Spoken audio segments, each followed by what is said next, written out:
Makes a bucket and a foul. Breakaway. Io. Oh, meet me at the rim and don't be late. Give me the hot sauce. Did you not get the memo? Derek Rose can go upstairs. Oh, loose ball. Giddy. The steal. Right for the lead. Yeah. Big time play. Big time play. Giddy for the win. Go! My God. I cannot believe this. Improbable. Hey, it's definitely summer. It's hot out there. We've got a new NBA champion, and the draft is just a couple of days away. Welcome into a brand new episode of the Gimme the Hot Sauce podcast. Stacey King alongside, as well as Tim Kelley. And how you guys managing with the heat? I'm going to tell you something, man. I was like an Easter bunny, a chocolate Easter bunny out there today. I was melting. I got out the car coming into the podcast today, baby. I almost didn't make it to the door, baby. It's Frosty the Snowman. You ever seen that episode where Frosty was the sun melted. came and he melted? That's how I was today, bro. I was just saying it's hotter than a well digger's armpit, but then it reminded me of Stacey and those clay ditches down in Oklahoma. Oh, no, that's heat. PTSD, baby. I'm trying to forget those days. But I tell you what, I opened up my garage door there. I felt like I just jumped into an oven. It just hits you like a sauna. Oh, Open the door, and I like, normally don't ride. kidding I me. normally don't ride with the air conditioner. I always let the window and the top down. Man, that air conditioner came on as soon as I walked out that house today, boy. I was like, there's no windows rolled down in this car today. Well, everything that's hot is the NBA. We've got a champion, as I mentioned. Congratulations to the Oklahoma City Thunder. They beat the Indiana Pacers in Game 7, but it was kind of marred by what happened in the first quarter. Tyrese Halliburton goes down. Immediately, he slammed the floor. He knew that he had torn his Achilles tendon. Let's talk about the Thunder first. They did what they had to do. They were down by 1 at halftime, and then all of a sudden the ball movement worked. They got some turnovers, and they made 3 threes in a row. They weren't hitting threes in the series. They did in the second half.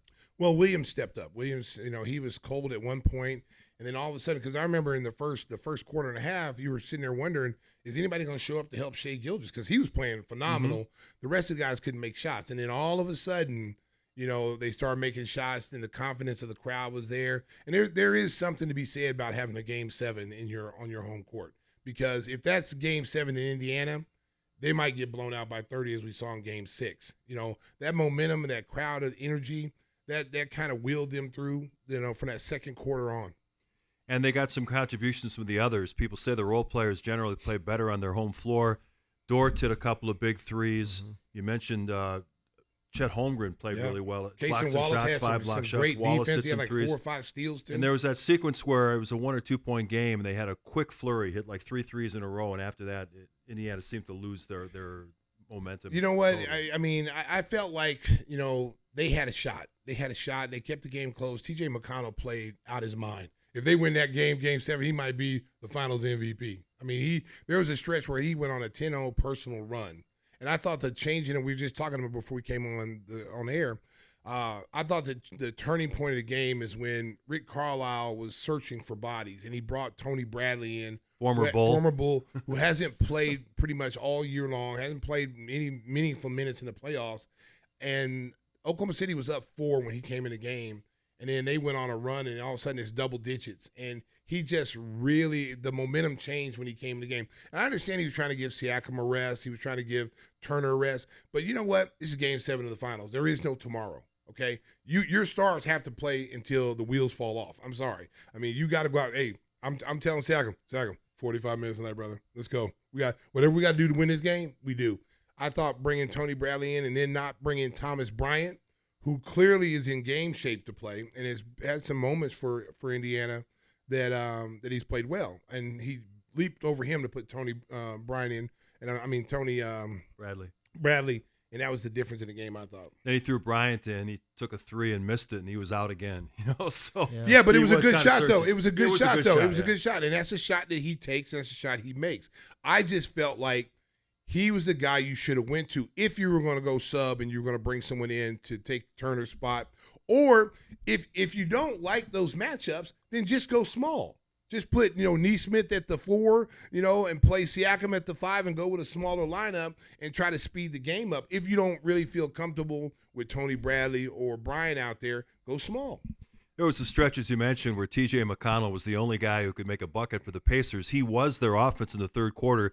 Pascal Siakam had a solid series, but he disappeared in the second half. If you're Pascal Siakam, they were switching on him. He was getting guards on him at times. Take those guys down in the post because he can draw fouls, he can make free throws, and he just disappeared in that third quarter. Well, the thing with Siakam is, on this team in particular, he needs someone to create for him. He needs someone to get him the ball in his spots where he likes to operate. And they couldn't get him in his comfort zone. He was always getting the ball away from where he really likes to work. He's dangerous from that free throw line, elbow extended, where he can face up and then beat people off the dribble. They couldn't find him. They couldn't get him to those comfort zones. And Oklahoma City, got to give them credit because their defense on him, when they needed to shut him down and really take him out of the game, they were able to do that. The games they didn't, Indiana won. So obviously you saw last night, that's what happened. And as usual, when Oklahoma City wins, points off turnovers are a big key. They were able to force turnovers in that third quarter. I think they only had 9 points off turnovers in the first half. They had 18 points off turnovers in the third quarter. They were picking guys up at half court. They were double teaming, forcing turnovers, getting runouts. That's what makes the Oklahoma City Thunder so good. Well, I mean, they've been the best defensive team all season long. I mean, this is not a fluke what they did in this finals or what they've done in the playoffs. They are the best defensive team in the NBA. They trap, they rotate their hands. It's like, 20 guys out there. When I always used to say 5 Carusos, there's like 10 Oklahoma City players out there. Right? Once you get by one guy, there's always someone reaching. There's always someone that's by the basketball that they've got their hands trying to strip the ball. They're taking charges. They're forcing bad passes. And if you're not used to playing against that style of defense, which not a teams are not. Now, if you're in the Western Conference, you're seeing Oklahoma City 3 or 4 times. But an Eastern Conference team, you only see them twice a year. So you don't really have time to simulate that kind of pressure that you're going to see. So I thought Indiana made some adjustments early in the series, and they say, okay, that first game they came out of the box, they were shell-shocked. But I thought they got themselves to composure, and then they were able to, try to neutralize it a little bit. But I thought yesterday, man, that third quarter, they just opened a can of whoop ass and just sprinkled it all over the Indiana Pacers, and it was over, man. We're really happy for Alex Caruso, a great guy, spent a couple of years here in Chicago. We had him on the podcast earlier. He was a great guest and always a class guy to work with, so we're super happy for Alex to get his second championship. You mentioned, the 5 Carusos. There's a funny story after the game, though. This Oklahoma City Thunder team is really young. Probably a lot of these guys aren't drinkers. He had to show them how to open a champagne bottle and spray champagne. They didn't know what to do. I'll tell you what, man. I mean, that's a good thing to have if you're Oklahoma City, having some young kids who don't know how to drink beer. I saw one of the kids had his first beer last night, and he almost choked. He just spit it out. He's like, "Oh, this is terrible." But can you picture that in the locker room? Alex is there. Yeah. Before you got to get the cork out, shake it up, and then let it spray. I tell you what, man. I mean, we know how valuable he was here, okay? Unfortunately, he wasn't on a team that could be at this level. Right. We thought we had that team before Zoe got hurt, and he was a big part of that. But he was kind of wasting his talents here. And we knew, I knew if he got to a team that was right there on the cusp of winning the championship, he could be a key piece, a vital piece to help that team. Oklahoma City, now when Josh Giddy was rolling early, and Alex was hurt. He didn't play a lot of games early. Everybody's like, oh, Bulls won that trade. Yeah. Won that trade. You ask Oklahoma City, they think they won the trade because at the end of the day, they won the gold ball. Yeah. First year, the first time they ever won the championship. Yeah. So, and he was a big part of that. When he got that contract extension, it was like $80 million for 4 years or something. Everybody thought he was overrated. Oh, they overpaid for him. But if you ask Sam Presti and Oklahoma City organization, those players, they tell you he's not paid enough. He's the perfect finishing piece for a contending team. A guy that will do all the intangibles, is a leader, and he's not afraid to take big shots. He made a couple of threes in the first quarter that really got them going a little bit. I mean, his numbers went way up. He was much more aggressive offensively for them than he was for us. He took threes. He didn't hesitate to take open shots when they were there. We all knew he's much more athletic than people give him credit for. He gets to the rim, he can finish, and he's a tough kid. But to see him thrive in the role that they had him in, and I had a lot of my friends in Oklahoma started questioning whether he was going to be a good player for them. Oh, he's always hurt, blah, blah, blah, blah. And I said, let me tell you something. Wait till the playoffs. I said, your team is good enough. Your team is good enough to withstand him being out right now. But where you're going to see a difference in your team is when he's healthy in the playoffs. He's going to be huge for you. And then I got like 100 calls yesterday. Man, you called that, Stacey. You were right. We wouldn't have won it without him. And now the whole attitude changes. They said, oh, you guys bamboozled us. You got the wool of eyes. You got the best player in the draft. I said, look, we're happy with what we got, but you guys got a good player too. Y'all will see in the playoffs how, because like the big thing with them, they couldn't stop like Luka last year. This guy would have been a Luka stopper this year. Mm-hmm. I mean, look at all the people he had to guard. Anthony Edwards. He had to guard bigger guys like Randall.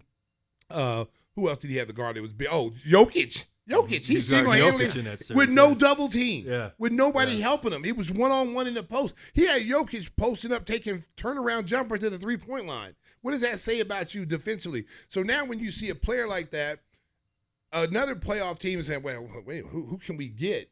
Like, you know, because I'm telling you what, they better lock their players up in Oklahoma City because there's some like Cason Wallace. Cason Wallace is a starter in this league. A two-way starter in this league. He made some big shots in that series. He's made big shots. He's athletic, and he plays defense. They get after you. There's some guys on that team. You know what, though? T.J. McConnell cooked him in that third quarter, though.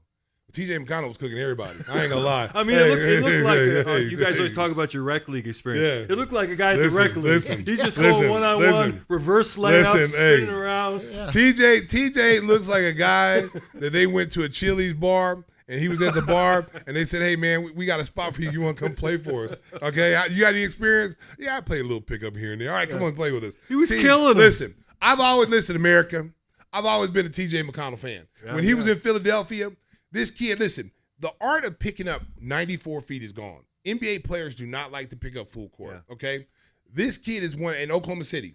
These are the two teams that get you, as soon as you take the ball out, they're in your chest. They are picking you up 94 feet, and they're making you work. Now, people go, well, what does that do? Steph Curry, if you pick up Steph Curry full court, you're still going to get 30. But Steph Curry ain't going to have an easy 30. Steph Curry may miss some shots in the fourth quarter when the game's on the line because his legs are tired. Mm-hmm. That's what it's all. It's a mental mind game. It's not about stopping him now in the first quarter. It's making sure that he's being worn down when the game counts the most. You mentioned the youth. They're the second youngest team to win the NBA Finals. The youngest one was that Bill Walton Portland Trailblazers team back in the 70s. But the way they're positioned, all the draft picks they've accumulated, they're in position to keep adding on to this mix. Salary cap may cause them some problems down the road, but what do you think about their potential as a dynasty in the NBA? I don't know if they'll repeat. Really? I don't know if they'll repeat. I don't think you're going to see repeats anymore in the NBA. Well, it's 70 years in a row. I don't think you're going to see it. And I'm not saying they can't do it. I just think that, you know, when you look at their makeup, they're young and they're probably a year earlier than they probably were supposed to win the title, you know, but they're here now. Okay, they won, and they did a great job. They were the best team all season long. The problem I see with them is keeping everybody number one. Because it's a small market. They're not going to be able to pay all these guys. Have to pay Chet and Jay Williams big time in a couple here's years. the question. I saw Chet. Okay, we don't know how healthy Chet was in this series. He was saying his injuries. Okay, I'm going to tell you something. He didn't look very good out there. Looked soft in he the games they lost. He did not look good at all in that series against Indiana. He looked lost. He looked soft. And then there was games where he had some spurts. Yeah. So, but I'm going to attribute to that because he had a hip surgery. So I'm going to attribute that because I think he's a much better player than what he showed in the finals. Thin. But what I saw, like the strength and, you know, being pushed around by Miles Turner and thrown to the ground and, you know, Hartenstein getting pushed around too, I think that's one of the areas they're going to have to address is to try to get some beef in that power forward center spot, someone that can come in and, you know, take some pressure off these young kids where, you know, because Chet still has to develop. I mean, Modest beat up Chet. You know, Modest needs to be in the weight room too. Mm-hmm. That tells you something. Modest overpowered Chet when they played him. So I think that's an area they're going to have to address. I like Chet. I think he's going to be a great player for him, but you still got to pay him. You're going to have to pay, you know, the Cason Wallaces of the world and all these other guys. They're all going to want something. They're going to want money. Lou Dort's going to want money. But here's the thing, too, though. This is what you got to worry about if you're a young team, if you're Sam Presti, is that, okay, we won the championship, okay? What kind of hangover are we going to have coming in from the party all summer long and coming into training camp next year? What is our mindset going to be now that we won one? Are we going to have the mindset like, okay, I want 2, I want 3, I want 4? Or are we coming in and saying, we party so hard, we didn't get in shape, we're not ready to play mentally, and you're no longer surprised. You are going to be a target every single night. You're going to have to play every single team in the NBA like it's a seven-game series. And are you mentally tough to do that? Because as you see, that's the reason why you haven't seen, repeats in the last few years. 7 years now? Okay? 7 in a row, yeah. 7 years in a row. You haven't seen repeats. There's teams that were good enough to do it, but that mental mindset you have to have that wears on you when you get to game 40 and 50 and every single night felt like a playoff game. The worst team in the league is taking you to the last minute of the game. Man, you're like the easy teams are no longer easy to blow out because they get up so much to play you. That's a huge thing they're going to have to try to get over. That's a bump in the road they're going to have to try to get over. Thing to watch, though, Sam Presti's done a good job of accumulating assets. And if they package some of those draft picks and pick up another veteran guy, maybe a knockdown shooter, they could maybe use one more guy that can really make a three for him, because Lou Dort was scraping the ceiling with those moon balls he's throwing up there. I think they could use another shooter. Well, they've got to get someone that fits their system. Okay, you don't want to bring someone in just to be bringing them in. Oh, we need to go get this guy. Yeah. Let's go get a Bradley Beal. No, don't do that. No, don't do that. But if you can bring in a guy, and what they're showing right now is in both these teams in this finals, that you don't really need 3 multiple stars. No. You get a team full of dogs. You get a team full of high basketball IQ guys that get it, that are willing to make sacrifices for their team. Both of these teams reminded me of that Detroit Piston team who didn't have a lot. You had Rip Hamilton, Chauncey Billups, Ben Wallace. They were all stars, but not superstars.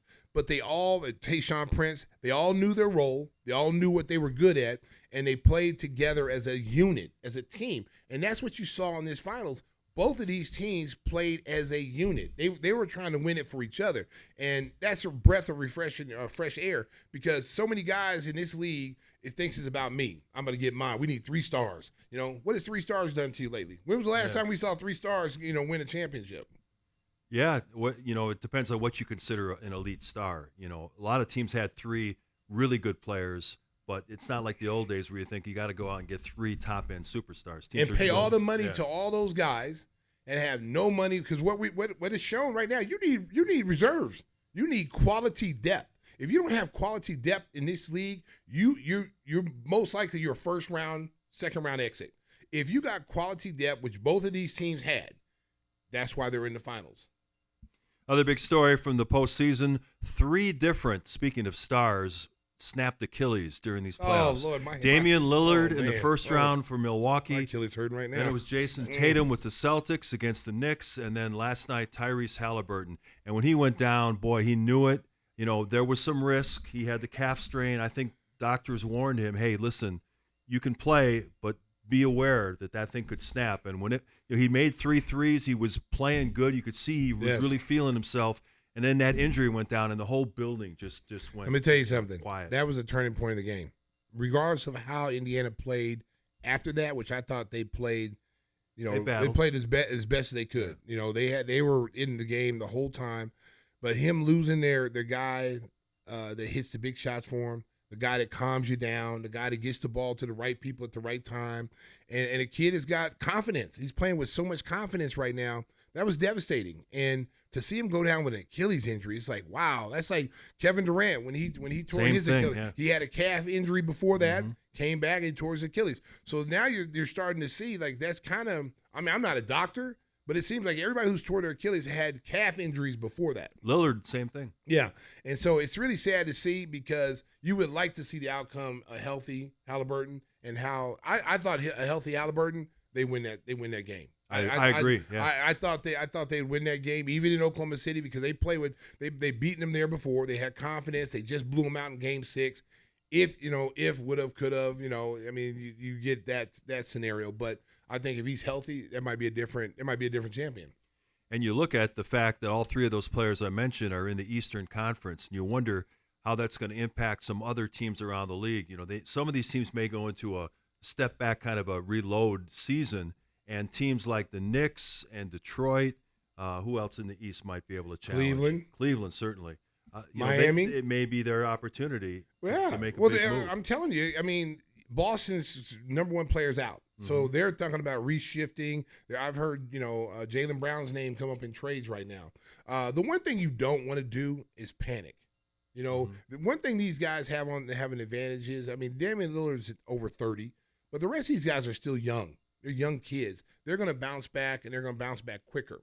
But you don't want to panic. If you're already in a championship window, that window's open for you. Boston is still a championship caliber team. I know their payroll is off the chart. Yeah. Okay, and I know that's what they're concerned with. Like with Indiana, they've never paid the tax in the last 20 years, and Miles Turner is he's going to be an unrestricted free agent. If they're going to pay him whatever he wants, $35 million, they're going to be in the tax, and the owners may go, Tyrese is out. Should we really invest in a team? Well, the one thing that they have going for them right now is they could say, well, we got Obi Toppin here. We could go out and go get a serviceable big man that can rim protect. Do we really want to go pay Miles? I think you should. I think you run it back. Yeah. I think with the way the East is shaping up right now, with the main hitters being hurt, guys being out, you got a chance now to get right back where you were this year if you're Indiana. Cleveland's got a chance to get back, where they are, because Boston is not going to be the same. And Milwaukee, you don't know when these guys are coming back. They might not come back at all next year. They might miss the entire season. So if you're these teams, I take that back. Indiana's going to have their hands full too, because now you're gonna force, and I thought Nembhard showed that he's a star guard in this league, that he's a really good point guard. But now he's your starting point guard. Now he's your starting point guard. Now everybody will be able to, you'll be able to plan for him a little bit more. Same thing with TJ McConnell. Everybody knows what TJ brings to the table. Right. But they had two quality guards, but is that going to be enough to get you to Mathurin probably steps in as the two guard then. He showed some things in but the is that really a team that's going to be good enough to get to the finals again next year? Yeah, you got to wonder. Without Halliburton being there probably majority of the games, probably at least maybe 60 games, and then coming back towards the end, and how effective will he be when he comes back? So that's tough. But if I'm like New York, and their coaching hire is going to be important to them. If they don't get the right coach, then they're going to find themselves going backwards, even with the talent that they got. If you look at the Bulls, you look at all these at Cleveland, you look at Miami, they should be licking their chops right now. You think the Bulls can make the playoffs now? Yeah, they can make the playoffs. Top six is what I'm talking saying, about. Here's what I'm saying about that. Yeah, they can, depending on what they do this summer. Yeah. Are they going to strengthen their team? Who's coming back? Are they trading Kobe? And if they do trade Kobe, which I hope they don't, if you're trading Kobe, what are you getting in return? Because when we had AK on, he dropped kind of a bomb that we're looking at free agency in 2026. Yes. So they may be reluctant to make any big financial commitments. And you're also looking at the 2026 draft. There's players that are if they were going in this draft, the draft order would be totally different. The kid AJ Devanza, he's a stud. And the Boozer, and the Boozer, the oldest? They're both twins. Cameron, the bigger one, he's good. And then they got Ricky the kid O'Donnell told us about this. The Peterson in Kansas is very good. Those guys are elite. Yes, they're elite players. Those guys would have been a top 5 guys this year. And people remember Cooper Flagg reclassified. He was supposed to be in that class with those guys, and he reclassified. So now he's the number 1 pick. So you got to think about what are the Bulls thinking right now? Because you hear Kobe's name being thrown around. Orlando had a package for him, I think 4 first-round picks. Cole. That's the deal they gave to Memphis. And they gave to Memphis for Bane. Yeah. So and then you get Jonathan Isaac. Now, how do those two? When you look at the deal, the only thing really is appealing is the picks. Okay, how does Cole Anthony help you? We already got a team full of guards. Okay, I like the Jonathan Isaac pickup because I think Jonathan Isaac now you got a stretch for that is a two-way player that can defend. Now, the biggest thing with him, can he stay healthy? He's been healthy the last year or so, and I like him, and he's still young. He's under 30, so he's still young. And when he's healthy, he's one of the better two-way players in the league. So I like that part of it. I like the picks. I don't know how serious the Bulls were in making that choice. Obviously, they weren't serious about it because they passed on it, and then they went straight to Memphis and got Bane. But, what other deals are going to come up? Maybe they see some other Houston deals. might be looking for a guard after they traded Jalen Green. Maybe they would package Jabari Smith or an Eason with some picks. Well, the people I'm looking at, if I'm going to Houston now, because Houston, they got Durant now. Okay, that's a huge pickup for them. They moved Jalen Green out. They were unhappy with Jalen Green this past playoff series, and you could tell that it was just a matter of time before they moved him. And once Kevin Durant name came up, that was kind of a no-brainer for them. Because now they got a go-to guy, a guy late in games can get you shots. They can go on these runs. Even though he's slowed down a little bit, he still has the ability to take over games in critical points because he's that kind of guy. But he's a little long in the tooth too now. So you got to worry about that if you're Houston. And then who are they going to, like, if they make another deal, okay? Let's say you still got Fred VanVleet there. You still got Sengun there. You got the kid Reed Shepard who didn't play at all. Let me tell you something. Top and they want him to play. Mm-hmm. They really want him to play. That's one of the reasons they got rid of Green. Yeah, they really want him to play, and he's going to be their point guard of the future.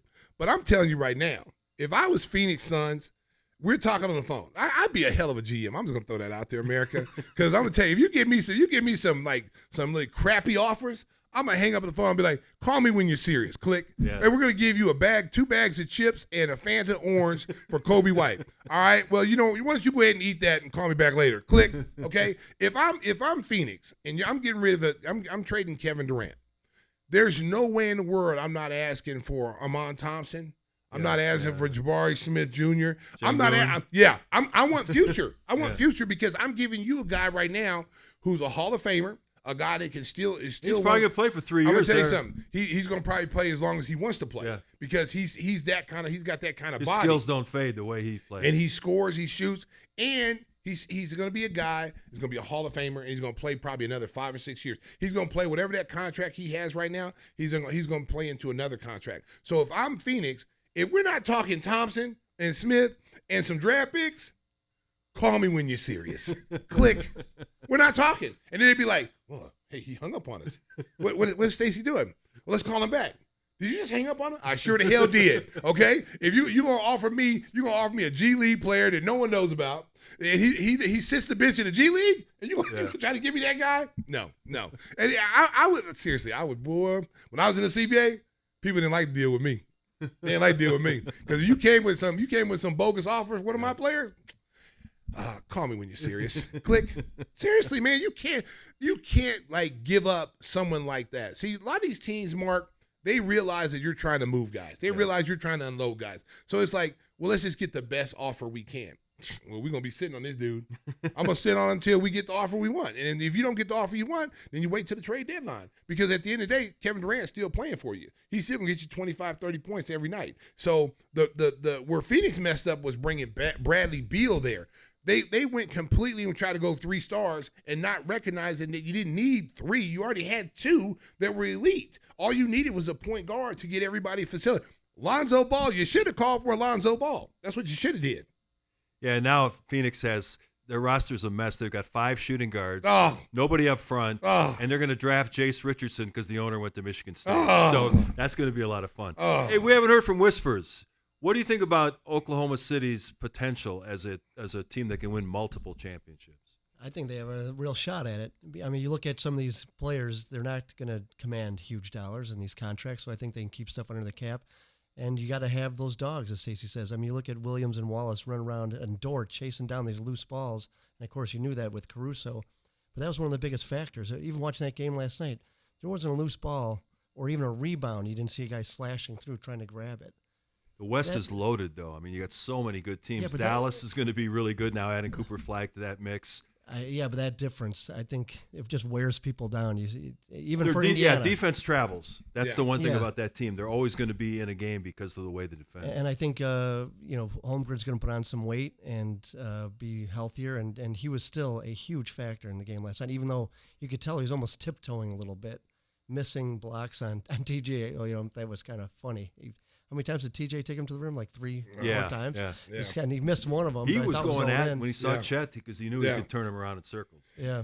I think Oklahoma is built for long-term success. I just don't know if they're a team that's going to repeat. I just don't think you're going to see repeats. I don't think you're going to see repeats anytime soon because the league with all the free agency and people moving, teams get stronger, teams get weaker. They're set up for a long-term success with all the draft picks they got. The biggest thing they're going to have to deal with is they're going to be able – because guys ain't going to take no hometown discount at the end of the day. These guys want to go play – like a Casey Wallace wants to go be a starter somewhere else. He's not going to be a starter there while you got Shai Gilgeous there. He's not going to be a starting point guard there. He'll be a starting point guard somewhere else, get big contract. He's gone Toronto, Miami, places like that where they need point guards. I can see him commanding some big money. And the West, as we said, is loaded. I mean, you think about all the contending teams in there. Minnesota's been in the conference finals 2 years in a row.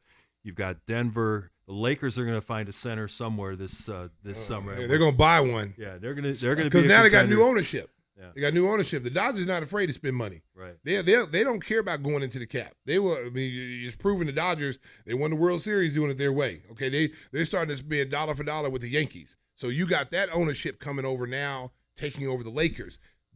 Money is no object now, and you got LeBron James maybe 2 more years, if that, and that he's still playing at an optimum level. You got Luka, who will be in much better shape next year, who will probably already is. Do you see the photos? It's almost it's like he had one of them James Harden fat suits on. Because like, how the hell you see him a week later? He was at some kind of tennis match or something, and I'm looking at him like, wait a minute, the season was just weight over. loss drug. I'm like, it's like he peeled out of that fat suit, and then he said, I'm like, wait a minute, yeah, Luka. It's like a week. What is he on? What is that? Ozempic? Yeah.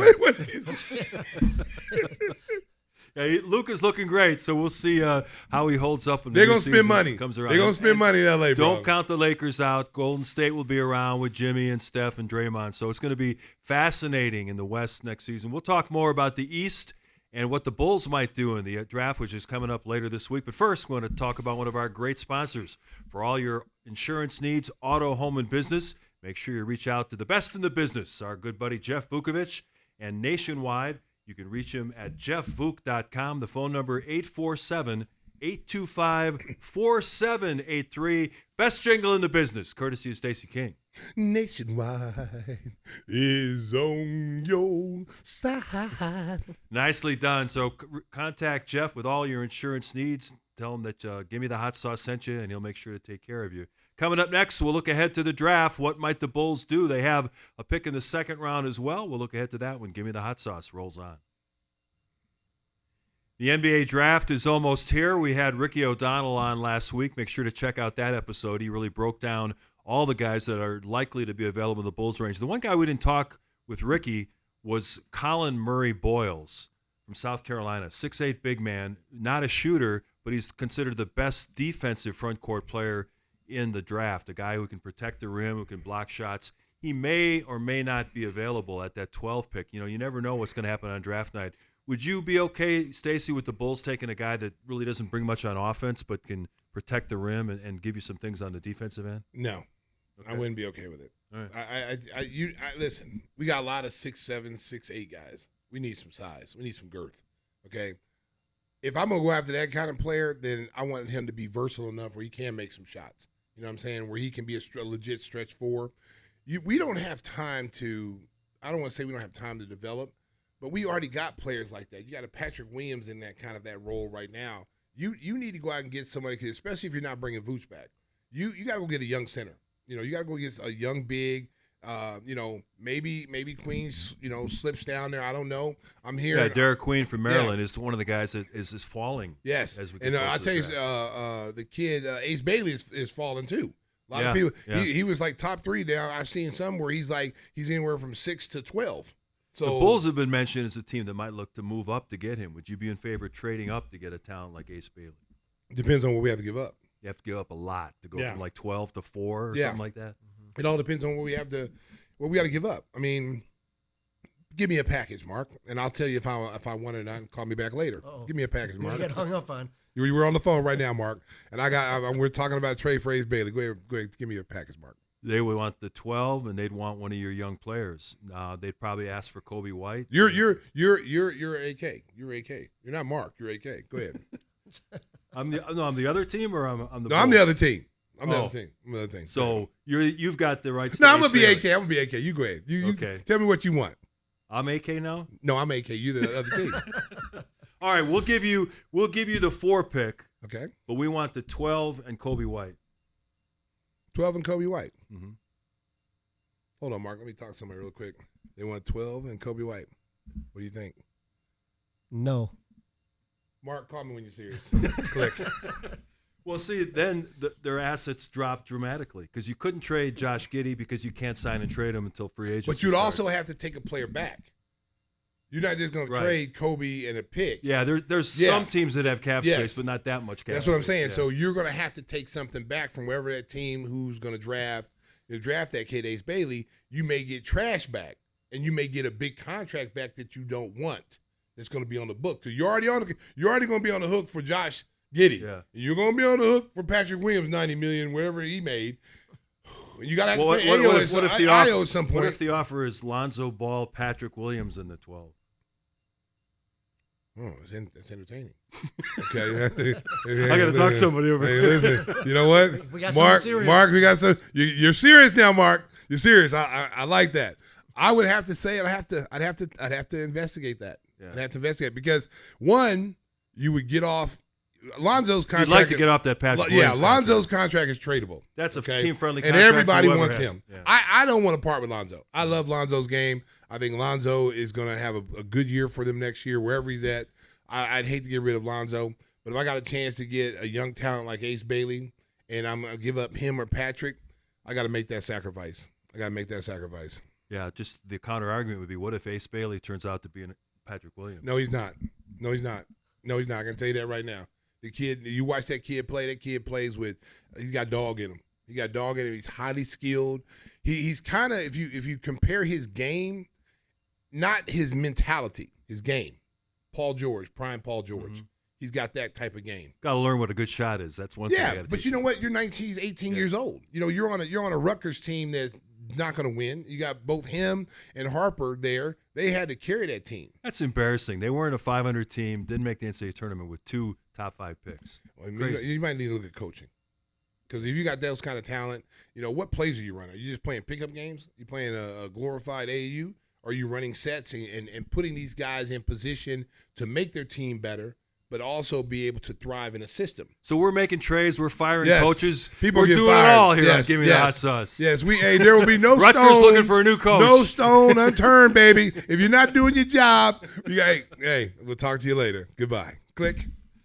I mean, more than likely, the price will be too high to move up. So if the Bulls sit at 12, we talked last week with Ricky, Noah Esenge, 6'10" guy who can run the floor. But I seen Toronto's on him now. Yeah. Toronto, and I think Toronto's in the top 10. Mm-hmm. So I don't think he's going to make it to 12. You're not going to make it. Listen, and Mark, what did I tell you when we were talking to Ricky? Once some of these guys get into workouts, you know, and a lot of these teams may not know. Well, see, he's still playing in the German League playoffs. So nobody's had him in a workout. Okay, but they've been over there. They've been over there. Seen some teams, some team representatives went over to Germany and worked him out. They know. So they're coming back here now going, we want this kid. So that's what I was fearing, that people will get a hold of him and be like, you know what, that wingspan and the defensive capabilities that he brings to the table right now as an 18-year-old, his ceiling is super high. You can't go wrong with that. And I know Bulls fans are wondering, will they take another guard at 12? The kid from Illinois, Kasparis Yakachonis, may drop to 12. We talked a lot with Ricky about Yegor Demon. He is not like that idea at all, but Demon is a Josh Giddy kind of clone, although he's painfully thin, and he's going to have to improve his shooting like Josh has the last year or so. And then, of course, we got free agency, which is coming up on Monday, and the Bulls don't have any cap space, but they could use the mid-level exception, which is up to like $14 million with the new CBA. You get a pretty good player for $14 million.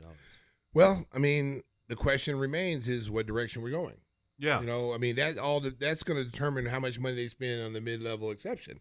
Are we going to win? Trying to win, are we or trying to develop, wait a year Yeah. when all this money comes off the books, and then we'll be another player in the draft and we'll have an opportunity to get one of these top players and be in position to get a top player, okay? So are we going to be patient? Are we going to say, let's go try to get into the playing game again and, you know, and go out and pay a mid-level exception for a guy that we probably don't want in another year or so? You know, to me, right now in the modern NBA, free agency, cap space is kind of fool's gold. The previous front office, John Paxson, Gar Forman, their strategy was to create cap space and build through the draft, and that worked to a certain degree, but they were never able to get over the top. AK talked about having cap space in 2026, but a lot of these guys that you look at a list of 2026 free agents, they're either going to re-sign with their current teams or they're going to go somewhere that's warm or doesn't have state tax or is close to a championship. You can say, well, I got money. The Brooklyn Nets have money this summer. Yeah. Well, who's going to sign with them? Yeah, that's the whole thing. Even more so than the nice weather and the taxes is, do I have a chance to win? You know, if I'm gonna take less money, because I'm not gonna get more money than I'm gonna get from my current team. Okay, because they have my bird rights, and it's not going to happen. But if I go to a team, what are their chances of getting past the first round? I don't want to go to teams playing game. am I going to be a difference to take this team to the next level? And that's what the superstar players are going to look at. And listen, I want to be in a fun city. I'm sorry. Like, if I got a choice to play in Chicago and Utah can give me, $50 million more, I'm coming to Chicago. Like, I don't want to play in Utah, okay? And there's a lot of players that have that mindset. They don't want to play somewhere where it's too cold or it's not fun or the city's not good. And Utah fans, I'm not saying the city's not good, but I'm saying you have to ask yourself honestly, if you had a chance to be in Chicago and Utah, where would you be? Don't lie. You'd be Chicago. You think San Antonio might pull a big move on draft day? They moved up in the lottery, got the number 2 pick. Everyone's got them projected to take Dylan Harper, but they made a trade for De'Aaron Fox. They have the rookie of the year in Castle. Do they really need another guard there, or do you think they'll just take the best player available and figure it out? I tell you what, that's a good position to be in if you're San Antonio, because you don't know, you got a lot of options there. And I think what they're looking at, because Popovich is still there. Popovich has still got his fingers all over that franchise. What they got to look at is who's going to be a complementary player to Wembanyama. They have to be able to play with him. They have to be able to enhance his skill level. So whatever player they bring in, I can see them moving from Sohan. I can see them moving from De'Aaron Fox, and making a move to maybe get future draft picks or maybe getting some quality depth for their team, and then drafting Dylan Harper. I could see that. It wouldn't surprise me one bit. And they can keep their powder dry. You don't necessarily have to make a move right now. There's always a superstar, whether it's the trade deadline or next year, might be disgruntled. This is a long-term plan in San Antonio when you got Wembanyama, who might be the best player in the league. Well, I'm gonna tell you something. He might be the best player in the league next year because he went to go see the Shaolin monks. Did you see that? No. Yeah, he spent half the summer up there with the Shaolin monks meditating. Oh, and man. He's on that Kareem Abdul-Jabbar playbook, and he's put on probably about 35 pounds of muscle since he's been in the league, and I think he's like 245 now. He made huge strides in year 2. I expect him to be dominant in year 3, especially missing the games that he missed because of that blood clot. He's going to be anxious to get back. He's going to be anxious to get back there and impose his dominance. I mean, he could easily be Defensive Player of the Year. Yeah. The last couple of years, he was right there. I think next year he's going to take a huge jump in year 3, and they're going to take a huge jump. Stephon Castle is going to be a year older. They get a good draft pick. I mean, they could be a team to watch out for. Yeah, all the reports indicated that San Antonio was kind of lukewarm on trying to get Kevin Durant. It was Houston and the Timberwolves that were the most aggressive, and Miami, in trying to bring him in. All the reports, we talked about this last week on the show, out of Milwaukee, are that Giannis is likely to be on that roster when the season starts, that they're going to try to bring in some more guys and try to keep themselves competitive for this year. But let's say they get off to a 5-10 start and they're struggling. Maybe San Antonio's keeping their powder dry, thinking we could swoop in maybe at midseason and pick up a Giannis. Giannis ain't going nowhere, America. He's not. You think he's going to play his whole career in Milwaukee? I think he's a loyal guy. He's a loyal guy. For everything that we know and how he talks and how much he loves the city of Milwaukee that's taken him and his family in, I don't see him, just like Greece, I don't see him leaving. He could go play, internationally with the African team. He's playing for Greece because Greece took his family in. Mm-hmm. He's loyal to them. He does camps over there. He visits every year. It's a big part of his family's life. So I don't see him leaving Milwaukee.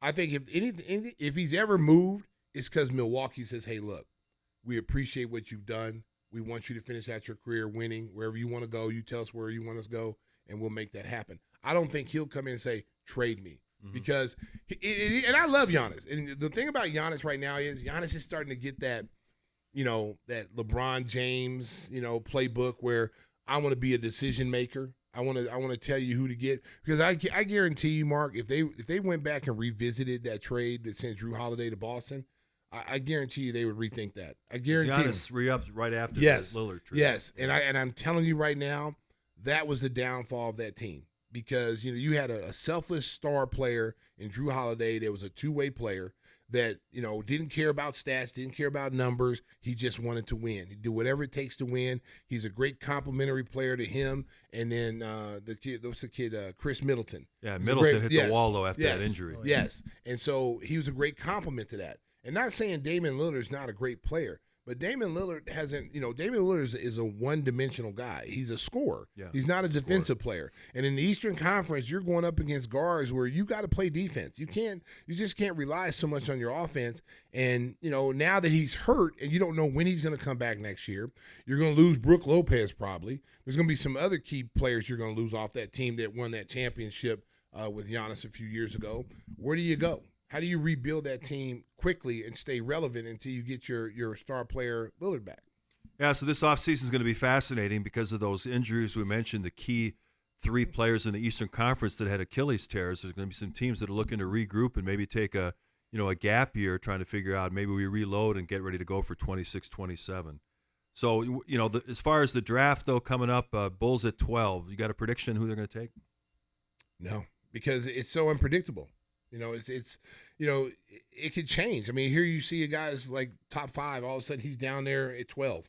Like you didn't see that one coming. I think with them, they have to look at team needs. They have to look at, of course they want young and how ready is that young player ready to play? How ready is he ready to step on the floor? Is Billy going to do like he did Modest by not playing him the first half of the season and then, play him the second half of the season? Because if you're going to bring a guy here and you got a first-round pick, they can't sit. They can't sit. You've got to play him, especially if you're a team that that you're trying to develop young talent. So you got to play him. I thought, when you look at Modest, Modest plays in the first half and you live with his mistakes. Because, when he got minutes, I thought he played well in the first half. It's when he didn't get minutes and, he was frustrated. Billy playing him 6-7 minutes, in a night.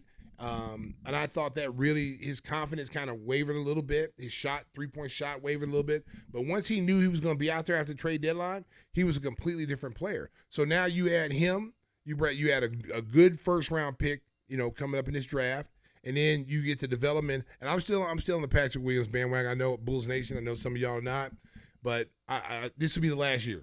You already traded him for the 4th pick. Well, you know what, Mark? They offered me some Doritos and a fan of orange. I couldn't turn it down. But I will say this: if you're going to keep him, this will be my last year evaluation of him. Yeah. If I'm the coaching staff, if I'm AK and them, it's like, okay, if he ain't got it, he's not going to get it because he's going into what, year 6? 6, yeah. Yeah, year 6 now. Year 6, you're established. Year 6, you're a guy that knows who you are, and the people in this league know who you are. We don't know who Patrick Williams is after 6 years. We don't know. People are going to say, well, he's a bust. He's this. No, he's not. Patrick Williams, if you go back and watch Patrick Williams' rookie year, Patrick Williams had solid NBA potential in his first year as an 18-year-old. Defensively, he was a two-way player. He was aggressive. Patrick Williams' fortunes changed the night he broke his wrist against New York. When Mitchell Robinson took him out of there, he was going in for a dunk. His confidence has wavered ever since then. He doesn't attack the rim like he used to. It's almost like he's in his head that he's afraid of injury. Like, I'm afraid of getting hurt. And he's been hurt the last few years. So that also is the foot injury. That also plays an important role in his development. He's got to get over that mental blockage that, hey, listen, I step on the court. Listen, I can get hurt going to the shower. Get it out of your mind, man. Who cares? Just play. Hoop. Who cares? You get hurt, you get hurt. It's part of the game. But if you're going out there thinking I'm going to get hurt, you play apprehensive. You play, not aggressive. And he doesn't play aggressive. Listen, I might have to call Tony Robbins. Tony Robbins, I need you to talk to. Whatever Tony Robbins costs, if I'm AK, I'm calling Tony Robbins. I said, I want you to talk to my man Patrick Williams right here. Go talk to Tony. So Stacey's still buying stock in Patrick I sure Williams. am. I'm not getting off that bandwagon. We'll see what happens this offseason. A couple other names to watch as the draft comes up. We talked about him with Ricky last week.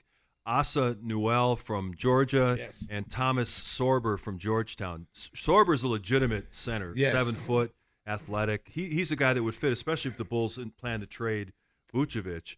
Newell is more of a forward center, power forward type guy. What do you think about either of those guys? I like both those guys. I think both these guys are moving up the draft boards. Newell is a athletic freak of nature. He can block shots. He can run the floor. He can defend. 3-point shooting's not good, but what kids are shooting the ball well? I mean, everybody's high volume shooters. So if this kid takes 10, he's liable to hit 2. Okay. Well, there's guys in the NBA the same stats. We got a couple guys on our team like that. So I don't worry about that much because you can always become a better shooter if you put the time in. but can you become a better shot blocker? Can you have defensive instinct? That stuff you have. And this kid, Newell has them. Sober has them. So that's what you're looking for if you're the Bulls. It's like, I'm not looking for a star because it's hard to determine who's going to be a star in a draft pick. You know what I'm saying? I just want a guy that can come in that I know he's basketball IQ is very high. He's somewhat athletic. He can get up and down the floor if he's a big guy. And he has the potential, a ceiling to grow. Like, he's just not, this is the best we're going to see right now at 19 or 20. He's not going to get better. If that's the kind of case, then you need to pass on that guy. You need to see a guy that you can say in 3 or 4 years, we project him to be this way.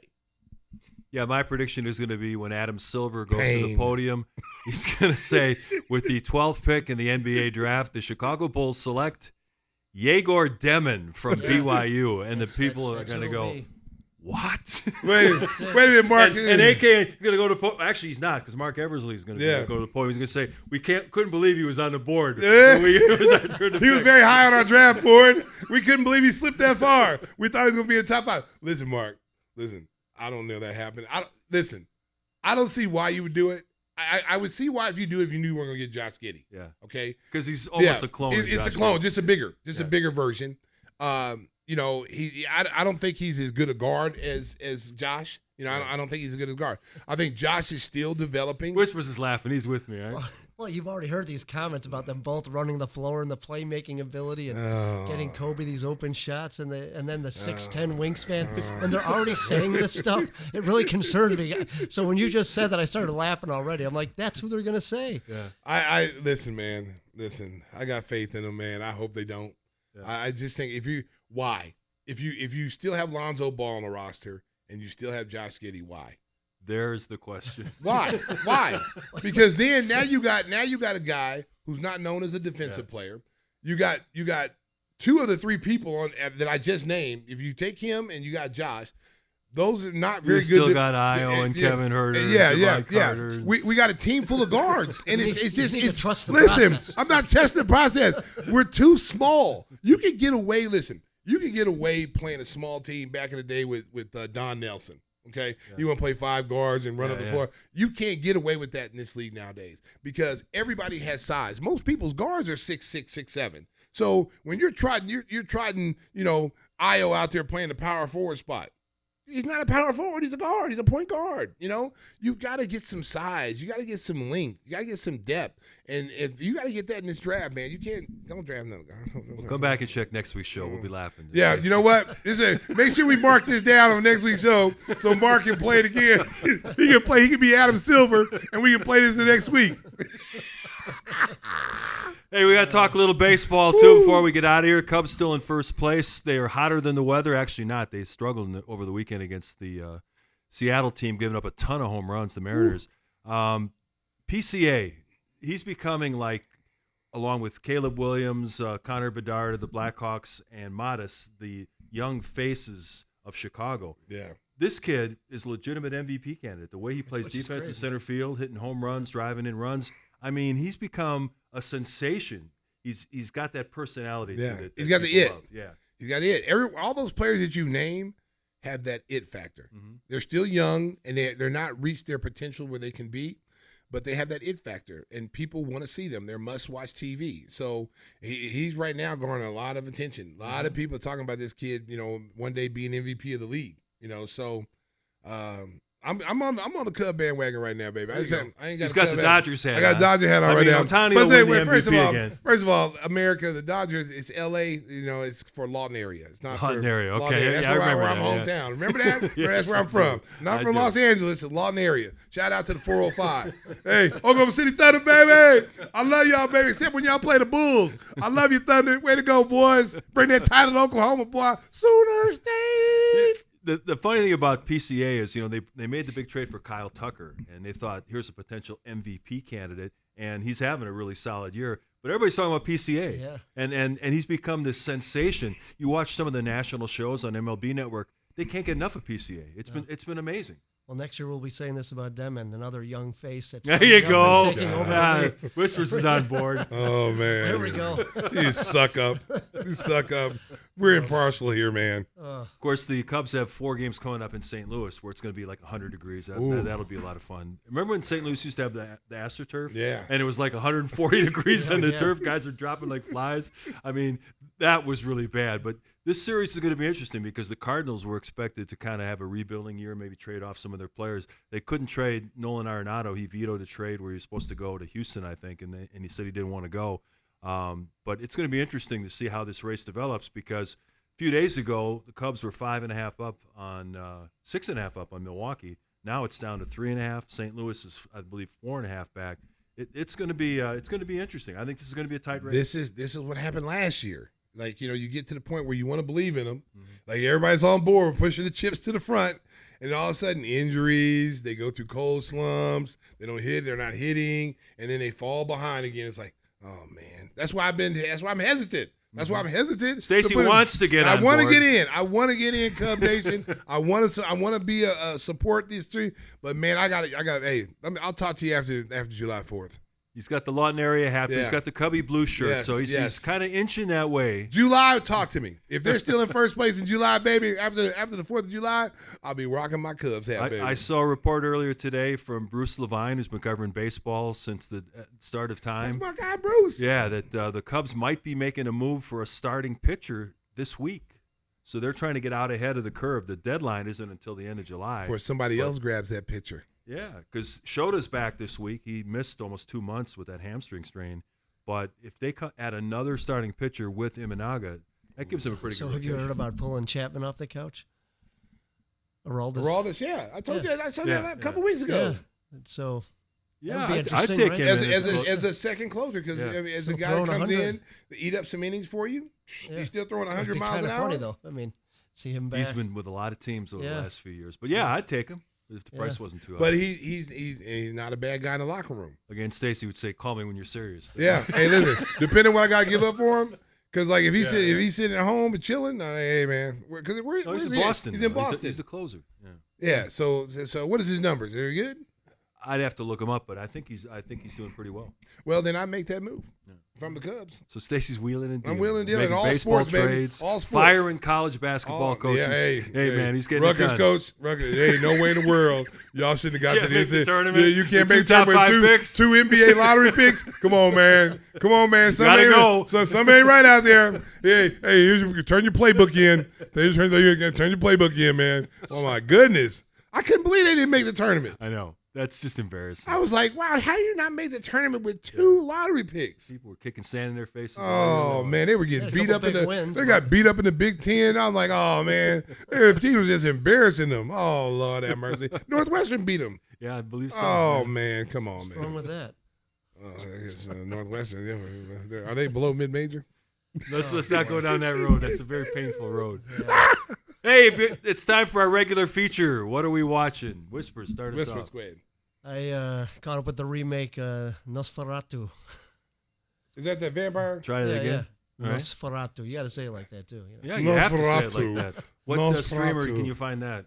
I think I watched it on Netflix. Okay. Yeah. I thought it was a What can you porn tell us movie. about it? What Give us that- a brief It synopsis. was pretty good. It was kind of like they follow the Bram Stoker's story, but they add a little more like theatrics to it, but I thought it was well done. But after watching it and seeing Willem Dafoe as one of the stars of it, every time I see him, like, why isn't he not playing the vampire? Yeah, Yeah. yeah, he should have played Before that. he dies, he's got to do it. Yeah, he looks like a vampire. Yeah. So you give it a thumbs up or no? I give it a thumbs up. It's definitely worth the watch. It's a You guys are different really twist. into the vampire stuff. You got Yeah. blood and guts on Yeah, I your love. this week. I grew up with vampire You movies. grew up with vampires? Vampire All right. movies. Yeah, I like vampire movie and werewolf movies, man. Horror movies. I like good horror movies. My movie I watch is Blood In, Blood Out, and it's an older movie. It's about a Chicano neighborhood gang. These three guys right here are brothers. The white kid in the middle, it's funny. His mother is Hispanic, his dad is white, so he's always had to fight because he didn't have the brown skin, but he's brown inside. I mean, he knows the language, everything. And then they go in different paths. You know, they were kids together. They were in a gang. they had to go different paths. One guy had to go into the military because he had a choice to go to jail because he had never been in jail before. He had to make a choice to go to jail or go into the Marines. He chose the Marines. The white kid chose a life of crime, and then the third brother, chose a life of drugs and had to come back, had some tragedy come back. They all end up going to different paths. They come together. One's in prison. The white kid's in prison. Now he runs the prison. He's the head boss. And then Benjamin Bratt, who's a really good actor, ends up being a police officer and ends up shooting his cousin, the white kid, in the leg on a robbery attempt and sending him to prison. Now, you know how hard that is to shoot your blood cousin, first cousin? Yeah. They grew up together. They slept. Their mothers are the sisters. And he was the white kid was robbing a bank. Damien Choppa's his name. He's robbing a armored car. And so Benjamin Bratt shows up, and they have a scene where one guy's on the outside of the car, the other guy's on the other side of the car, and he had a mask on. The bad kid had a mask on. And he sees it's his cousin because he was going to shoot him and then take off. He saw it was his cousin through the side mirror, and he's like, oh, and he calls Paco, and he pulls his mask up. And so he thought Paco was going to let him go. So Paco's like, what are you doing? I can help you. Give me your gun. He's like, no, I can't. I say, I got to go. You owe me one, because he went to prison for Paco. So he starts running off. Paco says, stop, please. It's the police. Stop. And he shot his leg off. And sent him back to prison. So see, when Stacey gives a synopsis, she tells you exactly what happened in the movie. So if you were planning on watching that, probably not anymore. If you haven't seen it, it's an older movie. Shame on you, right? Shame on you. If you haven't seen that movie's probably 20-something years old. If you haven't seen it, that's your own fault, okay? Yeah, well, last week there wasn't a lot of basketball on with all the gaps in between games. I was searching for movies, too. I watched 2 last week. The one was Honora. We got the best picture. A lot of nudity in it. Oh, what? What? Yeah, Honora. Okay, how you spell that? You can find that on Hulu. Hulu? Yeah. Okay. All right. Stacey watching. I don't even subscribe to Hulu, baby. I thought. I'm going to get Hulu Hulu the best today. Picture. Well, it's a dark comedy. You have to. It wasn't that funny. You got me with nudity, I brother. enjoyed a lot of the comedy in it because I like that stuff. Yeah, you got me with nudity. She played it. I don't know if she got Best Actress. Mikey Madison, was it? She did a good job in that. I'm not sure. But it was, the way the kid turned on her was awful. Yeah, just abandoned her. It's made it also funny. Yeah. Well, but the one that I told Cisco's going to go with, this is hilarious. Remember in the 90s, early 2000s, Nicolas Cage was like in every movie. Yeah. No matter what the movie was, Nicolas Cage The was Last in American Virgin. Now, in the modern time, maybe it's because Robert De Niro has to support that new baby. Yeah. He's in everything. He's doing comedies. He's doing the regular gangster stuff. He'll sing if you want him to sing. So I was looking for a movie. Went to HBO Max. Found Alto Nights. I figured De Niro's in it. It's a gangster thing. It's got to be good. But the funny thing about it is, it's like Freaky Friday. He plays 2 different roles. They were friends who came over from Europe that took over the rackets in New York City. So he plays both parts. In the one part, he's the button-down guy, the classic De Niro role. He's got his shit together, really sharp. The other one, the guy with his pork pie hat, he sounds like Joe Pesci. So you got De Niro playing both parts. Hey, am I funny? Do I make you laugh? I mean, it was just crazy. Then why did you just go? Why did you just go get Pesci? Yeah. I mean, it was De Niro. He wanted both salaries, so he played both parts. Or go get Al Pacino, his buddy. Yeah, that would have probably been better. But it's like he'll take any part. They probably came to him and said, "Hey, listen, we got this movie for HBO Max. It's a good payday." He's gonna do a diaper commercial soon. He got 80-year-old had all these kids running around here. Hey, Robert De Niro got bills to pay, bro. You know how expensive kids are. You over here, hey, Rob, let me tell you something. Bobby, they call you Bobby. Bobby, let me tell you something. Give you a little advice. You're 80 years old, go to sleep at night. Get you some milk and cookies. Go to sleep at night. Stop trying to get some. Stop trying to soak. Just go and do what you got to do, bro. Get out of there. Don't do it. to do a Depends commercial. I'll do it. So I'm not giving it a positive recommendation, but I would say if you got HBO I'm gonna Max, watch it. Watch the first half hour just to hear him go, "What am I, a clown? Did I make you laugh?" I'm gonna watch it just because I want to see that. I want to watch it just because of that. Because I can't see, like Bad Grandpa. Was it Bad Grandpa he was good in? Yeah, he was good in that. So he does have a comedic side. He does. So I want to see that. I'm going to see. I'm going to take the recommendation. But they have them both sitting at the table. Oh, this is one. This is Honora. Yeah, a lot of Honora. A lot of nudity? Yeah, right off the bat. Okay, well, you got me on that one. Matter of fact, Stacey's got 2 movies to watch. I'm going to watch it on my phone while I drive back home. I convinced anybody, but Stacey's going to watch both. Mark, that's a call for Mark. We all got a little freak in us, baby. Yeah. The end of the show, I think, our friends at Chicago Sports Network, they're thinking, how can we edit this out? Yeah. Man, what do we do? These guys are out of control. It's the summertime. It's the heat. It's the heat, Comcast. It's the heat, baby. My head's hurting right now. I'm in here. It's hot in the office. Tim's cutting the air off. We're on rations here. Come on, man. It's terrible in here, man. Turn the air back on. Just get some ice water. You'll be fine. Wow. That's uncalled for. We'll bring the misters out. Hey, so we'll have a lot to talk about next week. We'll recap the NBA draft. Free agency will be starting. We'll see what the Bulls have done. And remember, when the Bulls go to the podium. Remember Mark called it. Kid from BYU. Remember Mark called it. We're going to play it back for you. We couldn't believe he was on the board. He lucked out. He's been on our board for 2 years. We didn't think he'd fall to us. We love the NBA, folks.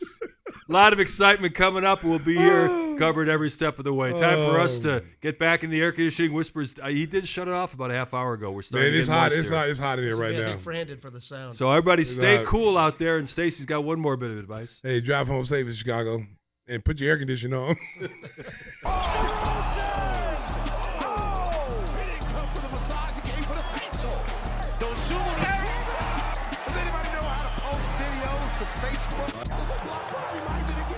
That's a huge three! Mustard!